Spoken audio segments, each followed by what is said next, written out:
Dan akhirnya emas mengalami kenaikan lebih lanjut sampai ke 3390. Tapi sayangnya ada satu level resistance yang mungkin masih tetap membayangi dan kelihatannya kita belum bisa tenang. Lebih tepatnya mungkin bullish belum bisa tenang 100% karena kekuatan untuk kenaikan kemungkinan masih tetap diragukan. Tapi kira-kira penurunannya sampai kapan, sampai berapa, dan apa yang bisa terjadi terkait dengan sisa hari ataupun sisa beberapa hari ke depan. Ya, ini kaitannya dengan aspek yang mungkin kita duga-duga sebelumnya, yaitu kaitannya dengan faktor fundamental. 3 poin utama, yang satu adalah terkait dengan deadline tarif, kemudian juga ini adalah kaitannya dengan deadline untuk Rusia ya. Kemudian yang kedua adalah terkait dengan Adriana Kugel, siapa yang menjadi penggantinya, dan terakhir adalah ketua ataupun ya komisioner dari BLS. Nah, sampai detik ini saya belum dapat informasi terkait dengan komisioner BLS, tapi yang jelas ini akan menjadi cukup menarik ke depan karena berarti yang akan mendominasi adalah ekspektasi penurunan suku bunga dari Federal Reserve setelah data ekonomi tadi malam relatif lebih turun. So, kita akan lihat pandangan berikutnya, ini adalah kaitannya dengan pergerakan dari emas yang mungkin harus diwaspadai di zona-zona tertentu. Ini dia alasannya. Oke, kita perhatikan di sini US Treasury Yield. Kita sudah dapatkan penurunan persis dengan apa yang kemarin kita anggap memungkinkan, yaitu kaitannya dengan rejection dari zona resisten, kemudian dia turun, dan betul dia sempat turun, tapi kemudian dia terhalangi dengan level support. Oke, artinya di sini kalau misalkan kita perhatikan dari zona terakhirnya atau candle terakhirnya ini teman-teman, ini mungkin akan memberikan indikasi terkait dengan rebound. Saya rasa cukup wajar ya, apalagi dengan 3 atau 2 candle berturut-turut dia turun, kemudian pertama kalinya turun adalah candle besar, dan biasanya candle besar itu akan diikuti dengan ada peninjauan ulang atau semacam retest ya.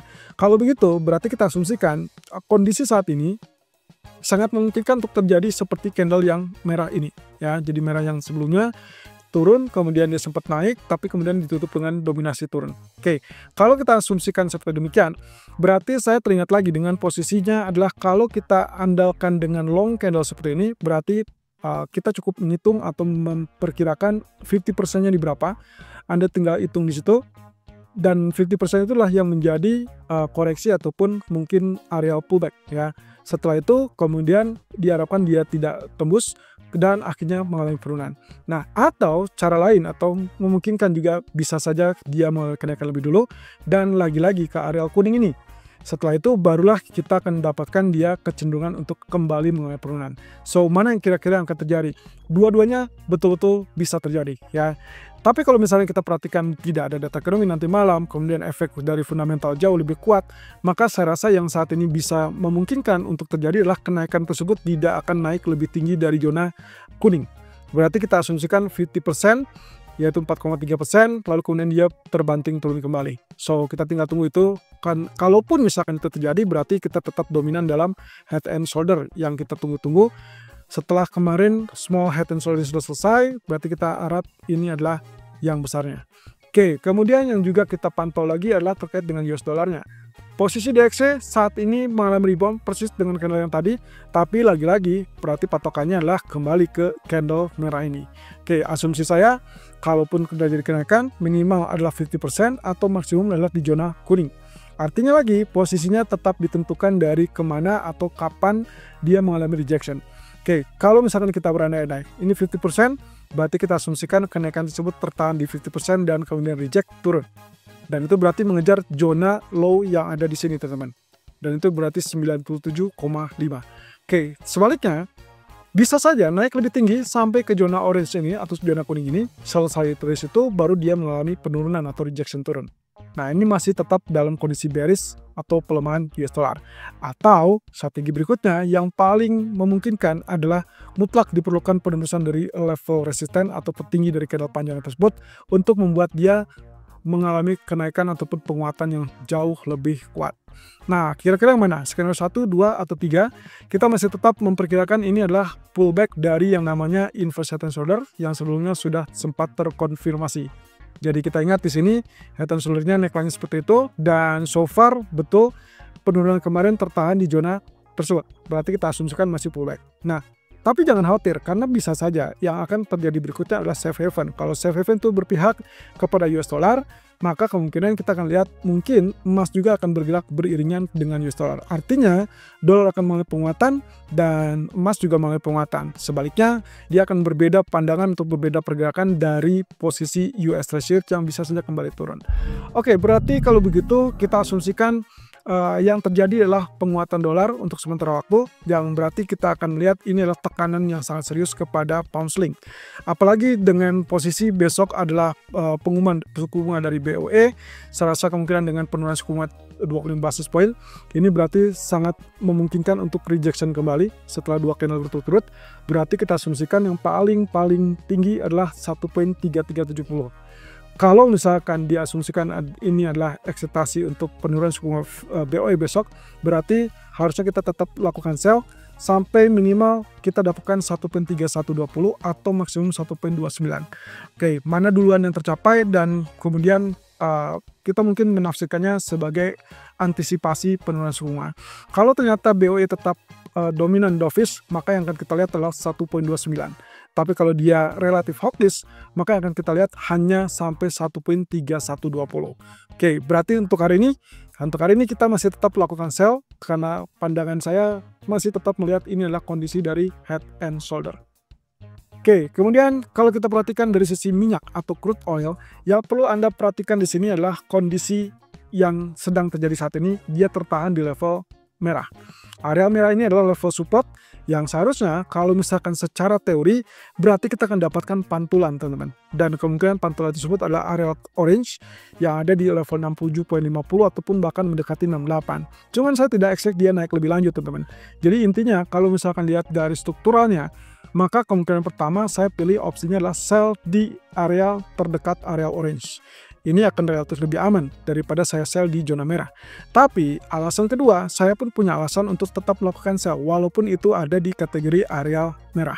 Kenapa? Alasan sederhana karena faktor fundamental yang kemungkinan kita masih bisa dapatkan dominasi dari keputusan OPEC yang akan memompa produksi 547.000 barrel per hari per September, maka kemungkinan itu adalah dominan bearish. Apalagi di daily chartnya, kalau kita perhatikan dia areanya seperti ini dan kita kemarin sudah singgung bahwa pola yang terjadi saat ini adalah pola yang kita sebut sebagai corong ataupun megaphone.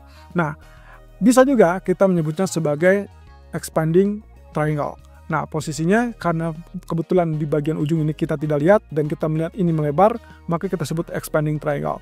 Tapi pada dasarnya itu mirip dengan triangle, sehingga bisa diartikan ini bearish wedge ataupun bearish triangle, atau kita sebut dengan bearish pennant. Nah, kemungkinannya itu adalah saat dia tembus level support, maka yang diharapkan adalah terjadi penurunan lebih lanjut. Kira-kira apakah dampak dari Rusia itu akan memberikan perlawanan atau tidak, itu akan sangat bergantung dan bisa memanfaatkan atau mempengaruhi pergerakan dari harga minyak ke depan.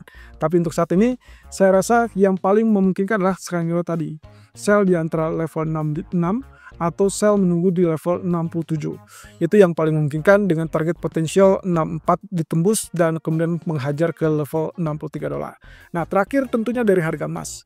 Kalau Anda perhatikan kemarin strategi kita cukup berhasil dan sharply dia tertahan di level 49. Target kita kemarin buy adalah di area 3348, 3350.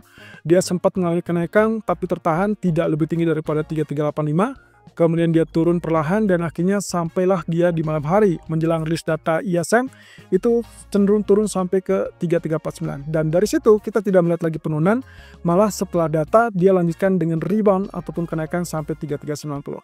Pertanyaannya kemungkinan adalah standar ya. Apakah ini berarti kenaikan sudah selesai apa tidak? Karena kalau kita kaitkan dengan wave kelima, maka ini sebetulnya bisa saja disebut wave kelima.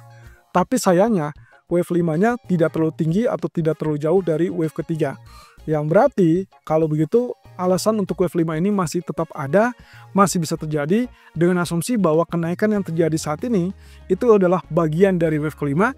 Kemudian kita asumsikan kenaikan berikutnya adalah sesuai dengan struktural A, B, C, D, E. Kalau begitu, ada potensi kenaikan berikutnya 1 atau 2 hari ke depan kita mungkin akan mengunjungi level areal hijau ini dan itu adalah di kisaran 3430-an atau 3450-an. Nah, yang perlu kita waspadai adalah kalau sebaliknya terjadi penurunan. Maka opsi yang berikutnya untuk menjadi areal buy adalah masih tetap di zona yang kemarin, di zona merah 3345, 3350. Dengan alasan struktural, kemungkinan kita bisa melihat ini sebagai alasan dari bullish rectangle dengan asumsi bahwa dia tidak tembus 3345. Dan akhirnya dia mulai kenaikan dan dijadikanlah dia posisi dari bullish rectangle tersebut. Nah, ini masih tetap bullish. Nah, yang perlu kita tinjau lagi atau yang kita waspadai adalah kalau ternyata yang terjadi sebaliknya. Misalkan diasumsikan ini adalah double top, maka ini adalah neckline.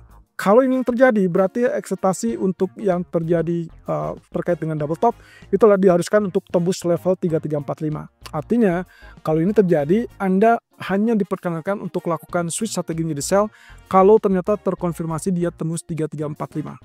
Dan itu berarti dia akan turun sampai sesuai dengan areal ketinggian dari top tersebut.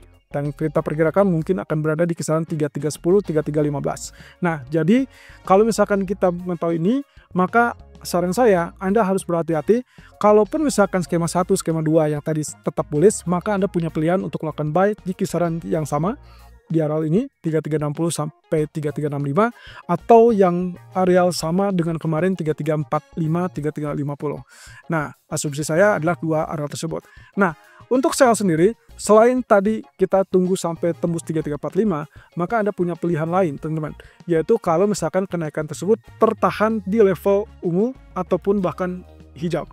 Saran saya kalau misalkan ternyata ini kaitannya dengan sentimen fundamental, tanda tidak ada data ekonomi, maka ukurannya adalah sentimen tersebut berubah atau tidak. Kalau misalkan terjadi kenaikan cepat sampai ke teritori ini, maka Anda bisa pastikan segera exit dari posisi tersebut, karena dihadirkan areal tersebut relatif kuat dan kemudian dia akan mengalami profit taking.